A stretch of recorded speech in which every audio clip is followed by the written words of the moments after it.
آج میں آپ کو کیسے ٹیسٹ کے بارے میں بتاتا ہوں جو اکثر ڈاکٹر حضرات خواتین کو نہیں پتہ ہوتا. جی ہاں، میرا نام ہے doctor Qaiser Ahmed. Homocysteine blood test. Homocysteine blood test ہوتا کیا ہے اور کس وقت کیا جاتا ہے؟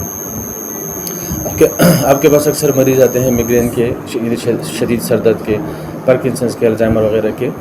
ایسے مریضوں کو اگر ہیموسسٹین بلڈ ٹیسٹ کروایا جائیں تو ہم یہ اندازہ لگا سکتے ہیں کہ آرٹریز میں کہاں پہ کس مقام پر کس حد تک ڈیمیج یا ڈیمیجز ہیں. آرٹریز جیسے کہ ہم کو پتہ ہے کہ نیوٹریشن لے کے جاتی ہیں دماغ میں، تو دماغ کی نارمل بلڈ سرکولیشن نہیں ہوگی تو یہ بیماریاں ہوں گی. ان بیماریوں سے علاج کے لیے بھی اور ان سے بچاؤ کے لیے بھی ہیموسسٹین بلڈ ٹیسٹ ہیموسسٹین کا بلڈ میں نارمل ہونا ضروری ہے، جو کہ 15 مائکرو مول پر لیٹر ہے.